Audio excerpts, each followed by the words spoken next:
Le monde s'est arrêté, captivé par la stupeur collective. Un silence chargé d'espoir planait dans l'air, tandis que des millions de personnes à travers le monde fixaient leurs écrans, attendant une révélation capitale, celle qui avait le pouvoir de changer le cours de l'histoire. Du grand balcon de la basilique Saint-Pierre, un nom résonna sur la vaste place, inconnu de beaucoup mais porteur d'une gravité indéniable. Il fut prononcé avec révérence et autorité, envoyant des ondulations dans la mer de spectateurs et de ceux qui regardaient de loin. En un instant, le nom n'était plus seulement une collection de syllabes, c'était un symbole de transformation, un prélude à un nouveau chapitre de la longue et riche histoire de l'Église catholique. Ce nom, le cardinal Luis Antonio Tagle, était sur le point d'être gravé dans les annales de l'Église. Humble personnage venu d'Orient, il était depuis longtemps chéri pour sa compassion sans bornes et sa capacité à forger des liens profonds avec les gens. Son chemin, qui avait commencé dans les rues animées de Manille, l'avait maintenant conduit à la plus haute fonction du Vatican. Son parcours n'était rien de moins qu'extraordinaire, un témoignage de foi, de persévérance et d'une vocation qui avait finalement atteint son point culminant. Il se tenait désormais devant le monde en tant que vicaire du Christ, le berger de 1,3 milliard d'âmes, le pilier central d'une foi qui s'étend sur des siècles. Sa présence respirait une rare combinaison de douceur et de force inébranlable, des qualités qui seraient essentielles pour guider l'Église à travers les complexités d'un monde en évolution rapide. Chacun de ses mots, chacune de ses actions serait scrutée par les croyants comme par les sceptiques, car son leadership donnerait le ton pour l'avenir du catholicisme. Pourtant, malgré l'énormité de son nouveau rôle, il a accueilli le moment avec un sourire chaleureux et entendu. Il n'y avait aucune trace d'hésitation, seulement une détermination tranquille dans ses yeux, reflétant un homme profondément enraciné dans la foi, le devoir et la conviction inébranlable qu'il avait été appelé à cette fin. Son ascension fut inattendue, un changement radical dans la direction de l'Église qui en prit beaucoup par surprise.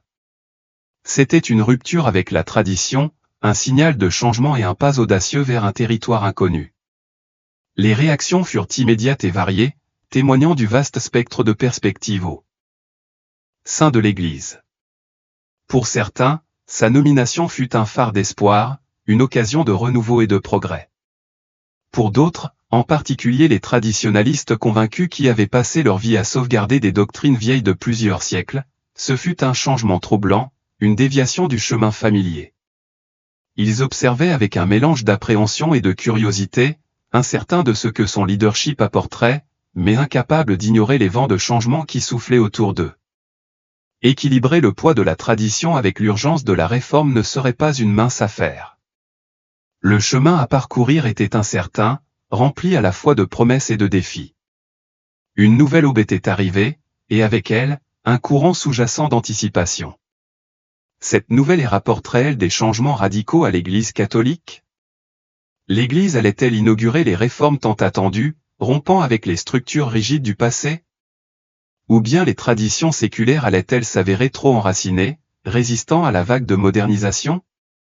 Le monde était en effervescence, les fidèles débattaient, les sceptiques questionnaient et les optimistes osaient rêver. Ce moment allait-il marquer le début d'une Église qui évoluait avec son temps, qui restait ferme dans ses croyances tout en étant ouverte à de nouvelles façons de servir son peuple?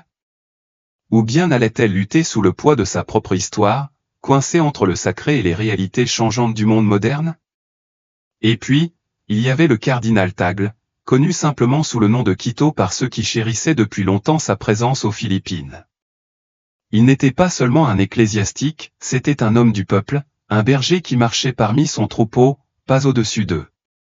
Son influence s'étendait bien au-delà de la chair, il était une source de réconfort, une voix de la raison et un phare d'espoir pour ceux qui se sentaient ignorés.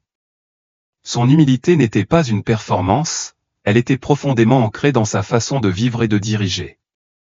Il avait une capacité extraordinaire à faire en sorte que chaque personne qu'il rencontrait se sente vue, valorisée et comprise. Qu'il bénisse un enfant, console une famille en deuil ou qu'il adresse simplement un mot gentil à un inconnu, sa présence rayonnait de sincérité et de chaleur. Mais sa gentillesse n'était pas une faiblesse, c'était une force enveloppée de douceur.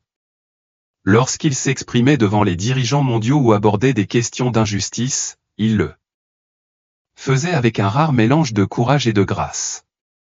Ces paroles avaient du poids, non pas parce qu'elles étaient fortes, mais parce qu'elles sonnaient vraies. Il était un défenseur de la justice, une voix pour les marginalisés et un défenseur inébranlable de la compassion dans un monde trop souvent endurci par l'indifférence. Son ascension au sein de l'Église n'avait été rien de moins que remarquable. De prêtre de paroisse à Manille à l'une des figures les plus influentes du catholicisme mondial, son parcours avait été alimenté par la foi, l'humilité et un engagement indéfectible au service. Le monde entier l'observait avec impatience, alors qu'il entrait dans ses nouvelles fonctions. Le chemin à parcourir ne serait pas facile. Il y aurait des résistances, des défis et des moments de doute. Mais il y avait aussi de l'espoir que l'Église, sous sa direction, pourrait combler le fossé entre l'ancien et le nouveau, entre la tradition et le progrès, entre l'institution et les personnes qu'elle cherchait à servir. C'était plus que le début d'un nouveau pontificat. C'était l'aube d'une nouvelle ère. Grâce à sa foi solide et à son dévouement à aider les autres, des rues animées de Manille. Grande salle du Vatican, il possède une profonde compréhension de ceux qui luttaient, un réel désir de faire de l'Église une force positive dans un monde rempli de conflits et d'inégalités. Son travail au Vatican n'est que la continuation de sa mission de conduire un changement positif. Il est tout au sujet de la justice sociale, et ce n'est pas seulement un travail pour lui, c'est quelque chose en quoi il croit vraiment. Lorsqu'il est devenu archevêque de Manille, cela a vraiment solidifié son rôle de défenseur des pauvres. Il a continué à se battre pour les droits de ceux qui sont souvent négligés, en veillant à ce que leur voix soit entendue et leurs besoins satisfaits. Il n'a pas peur de dénoncer la corruption, de s'élever contre l'injustice sociale et de plaider pour la transparence et la responsabilité. Ses discours lors de rassemblements anti-corruption et ses conversations avec les médias ont vraiment montré à quel point il était engagé en faveur d'une gouvernance éthique. Il a ouvert l'Église à ceux qui étaient marginalisés et exclus, créant un espace d'accueil pour les personnes que la société avait oubliées. Son approche inclusive a transformé l'Église en un sanctuaire pour tous. Sa voix, qui n'était autrefois qu'un murmure dans le monde bruyant, est devenue plus forte à chaque acte de gentillesse et à chaque parole sage qu'il a partagée, faisant de lui un phare d'espoir pour beaucoup. Il a guidé les gens à travers les moments difficiles grâce à sa foi solide. Sa voix est devenue un cri de ralliement qui a résonné auprès de millions de personnes à travers le monde. Son influence s'est étendue bien au-delà des Philippines, touchant des vies et inspirant le changement à l'échelle internationale. Le cardinal Tagle a laissé derrière lui un héritage de compassion, de justice et de foi inébranlable. Mais le Vatican était une toute autre histoire. C'est une institution ancienne, imprégnée de traditions, qui évolue à son propre rythme et peut être assez résistante au changement. La curie, qui est en fait l'organe directeur de l'Église, est comme un labyrinthe de pouvoir et d'intrigues, où les rumeurs ont beaucoup de poids et où les alliances changent constamment.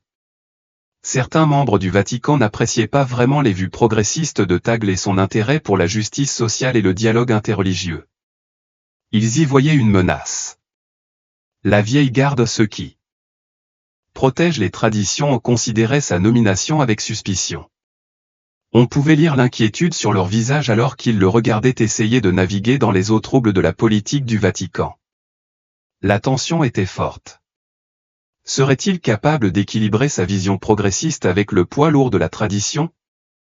Ou serait-il emporté, son pontificat n'étant qu'un chapitre bref et turbulent de la longue histoire de l'Église catholique? Mais savez-vous quoi? Le changement était bel et bien dans l'air. Le Vatican, symbole d'une tradition intemporelle et d'une foi inébranlable, était un bastion de continuité dans un monde en constante évolution. Pourtant, même à l'intérieur de ces murs anciens, on pouvait entendre des murmures de transformation résonner dans les salles sacrées.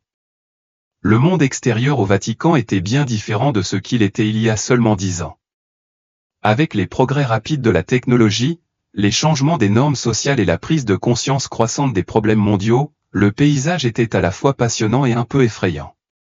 Le contraste entre l'ancien et le nouveau était frappant, rappelant à chacun les défis et les opportunités à venir. Le changement climatique, les inégalités sociales et la montée de la laïcité étaient toutes de véritables menaces pour la pertinence de l'Église au XXIe siècle. Ces problèmes n'étaient pas seulement des idées abstraites, mais de véritables préoccupations affectant des millions de vies. L'Église, avec son influence considérable et son autorité morale, était dans une position privilégiée pour relever ces défis. Mais pour le faire efficacement, elle devait s'adapter et changer. Tagle, avec sa perspective moderne et sa solide compréhension des défis auxquels l'humanité est confrontée, semblait parfaitement adapté pour aborder ces questions. Son approche était axée sur l'empathie et l'inclusion. Il comprenait que le monde d'aujourd'hui est extrêmement diversifié et interconnecté. Il voulait combler le fossé entre tradition et progrès, en trouvant un moyen d'honorer le passé tout en embrassant l'avenir. Beaucoup de gens ont vu son pontificat comme une chance pour l'Église de récupérer son autorité morale et d'être un phare d'espoir dans un monde qui a vraiment besoin de sens et de but. Les fidèles le regardaient avec optimisme, pensant qu'il pourrait guider l'Église à travers les temps difficiles et vers une nouvelle ère de pertinence et d'impact. L'Église a toujours été une source de réconfort et de communauté, en particulier dans un monde chaotique. Son message d'amour et de compassion est plus important que jamais. Mais avouons-le, le changement est difficile, même lorsqu'il est nécessaire. L'Église, avec ses traditions de longue date, a dû faire face à de nombreuses résistances de l'intérieur. Certains craignaient qu'un changement trop important ébranle les fondements même de la foi. Ils craignaient qu'en essayant de s'adapter au monde moderne, l'Église ne perde son essence. L'Église a apporté réconfort et sens à des milliards de personnes pendant des siècles, servant de constante dans un monde en constante évolution. Changer de cap ou remettre en question ses croyances fondamentales risquerait d'aliéner ceux qu'elle vise à guider. L'équilibre entre tradition et progrès est délicat et les enjeux sont élevés. Beaucoup de ceux qui se tournaient vers l'Église pour la guider étaient prudents face au changement. Ils étaient profondément préoccupés par le fait que, dans ses efforts sincères pour rester pertinente dans un monde en évolution rapide, l'Église pourrait par inadvertance sacrifier son identité fondamentale. Il y avait une crainte palpable que, dans la poursuite de la modernisation, l'essence même de son âme puisse être compromise. Ce dilemme soulevait une question primordiale qui persistait dans l'esprit de beaucoup, le cardinal Tagle pouvait-il combler efficacement le fossé entre le passé chéri et le présent dynamique? Était-il possible pour lui d'honorer l'histoire riche et vénérable de l'Église tout en la guidant vers un avenir qui embrassait l'inclusion, la compassion et une véritable pertinence? Les yeux du monde entier étaient rivés sur ce moment crucial, et les enjeux n'auraient pas pu être plus élevés. L'équilibre entre la préservation de la tradition et l'acceptation du progrès était délicat, et le résultat aurait de profondes implications pour l'Église et ses fidèles. Alors que les événements se déroulaient dans les murs sacrés du Vatican, un sentiment palpable de division commençait à prendre racine, se manifestant par des idéologies contrastées et des débats passionnés. D'un côté se trouvaient les traditionalistes, un groupe résolument ancré dans les doctrines et les enseignements historiques de l'Église. Ils envisageaient la perspective du changement avec scepticisme et prudence, affirmant que l'intégrité de l'Église dépendait de son engagement en faveur de la continuité et de la préservation de ses traditions de longue date. Pour eux, les enseignements de l'Église n'étaient pas de simples lignes directrices, mais des principes sacrés qui avaient résisté à l'épreuve du temps. Tout écart par rapport à ces principes était considéré comme une menace potentielle pour le fondement même de leur foi. À l'inverse, une nouvelle génération de catholiques dynamiques et pleine de vie a émergé, inspirée par le message édifiant et inclusif défendu par des personnalités comme le cardinal Luis Antonio Tagle. Ce groupe était désireux d'adopter une vision transformatrice de l'Église, qui accordait la priorité au dialogue, à la compassion et à l'engagement en faveur de la justice sociale. Il cherchait à réimaginer le rôle de l'Église dans un monde en mutation rapide, en défendant une foi qui résonne avec les problèmes contemporains et reflète les diverses réalités de la société moderne. L'appel de Tagle à l'espoir et à l'inclusion a trouvé un profond écho chez beaucoup de personnes qui le considéraient comme un modèle de leadership, quelqu'un capable de guider l'Église vers une nouvelle ère marquée par la compréhension et l'engagement plutôt que par la division. Alors que ces deux factions s'affrontaient, les lignes de démarcation sont devenues de plus en plus prononcées et la bataille pour l'âme même de l'Église catholique s'est déclenchée. Cette lutte tumultueuse conduirait à une institution plus forte, capable de s'adapter et de s'aligner plus étroitement sur les besoins et les valeurs du monde d'aujourd'hui? Ou bien cela aboutirait-il à une fracture de l'Église, alors que des désaccords internes et des visions contradictoires menaceraient de saper son autorité morale et son unité. L'issue de ce moment crucial de l'histoire restait incertaine, mais les enjeux étaient indéniablement élevés et l'avenir de l'Église était en jeu. Sur la scène internationale, un air d'anticipation enveloppait le monde. Le pape François, un nom choisi par le cardinal Luis Antonio Tagle en hommage à l'humilité incarnée par son prédécesseur, se préparait à dévoiler sa vision de l'Église catholique et de l'humanité en général. Les yeux de milliards de personnes, catholiques et non catholiques, étaient rivés sur Rome tandis que les fidèles et le monde attendaient ce qui allait arriver. Le monde a regardé avec une anticipation silencieuse le pape François s'avancer pour prononcer son discours inaugural. Dès les premiers instants, il est devenu évident qu'il était plus qu'une figure de proue spirituelle, il était un homme d'État d'une éloquence extraordinaire, mêlant harmonieusement conviction et compassion. Ses paroles, mesurées mais passionnées, ont résonné dans la grande salle et au-delà, véhiculant un message profond, le besoin urgent d'unité entre tous les peuples. Il a souligné qu'au cœur de l'interaction humaine doit se trouver un principe simple mais puissant, la compassion. Avec une détermination inébranlable, il a rappelé au monde le devoir solennel de l'Église de défendre la cause des pauvres et des marginalisés, ceux que la société néglige si souvent. Pourtant, son discours est allé au-delà des appels familiers à la charité. Il a adopté une position audacieuse et sans équivoque, exhortant les dirigeants mondiaux à faire face aux crises déterminantes de l'ère moderne, le changement climatique, les inégalités sociales et l'érosion de la dignité humaine. Ce n'étaient pas des paroles en l'air ni des fioritures rhétoriques. Il s'agissait d'un défi sans ambiguïté, d'un appel à une prise de conscience collective. Français les menaces pressantes qui mettent en péril à la fois notre planète et le tissu même de notre humanité commune. Son discours, empreint d'espoir et d'urgence morale, a ému les cœurs du monde entier. Pourtant, sous l'inspiration qu'il a suscitée, il y avait aussi une tension tacite, le poids de l'attente. Alors que ces mots flottaient dans l'air, une question se posait, sa vision se traduirait-elle par une action réelle et transformatrice, ou resterait-elle une aspiration, embourbée dans l'inertie de la tradition? Le pape François pourrait-il rallier non seulement l'Église mais le monde entier à un chemin de changement significatif? Ou ses ambitions seraient-elles englouties par la machinerie séculaire de la bureaucratie et de la résistance? Le monde, captivé mais incertain, attendait la réponse, sachant que son pontificat portait la promesse à la fois d'un renouveau et d'un défi. Si l'on regarde vers l'avenir, la route à suivre semble tout sauf facile. L'Église catholique, avec sa vaste histoire et ses traditions profondément ancrées, se trouve aujourd'hui à un tournant décisif. Le monde qui l'entoure a subi des bouleversements sismiques et, pour que l'Église reste une force directrice dans une société en constante évolution, elle doit trouver le courage de s'adapter. Le choix qui s'offre à elle est difficile, accepter la transformation ou risquer l'obsolescence. En cette période de profond changement, le leadership du cardinal Luis Antonio Tagle apparaît à la fois comme un pari audacieux et un acte de foi en nos inconnus.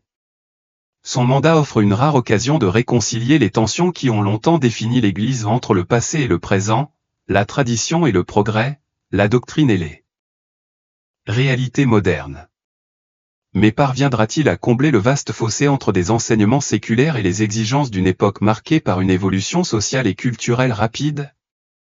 Trouvera-t-il un moyen d'équilibrer l'héritage sacré transmis de génération en génération avec les attentes d'un monde de plus en plus diversifié, interconnecté et peu disposé à accepter la stagnation? Les réponses restent insaisissables et l'avenir de l'Église catholique est au bord de la transformation.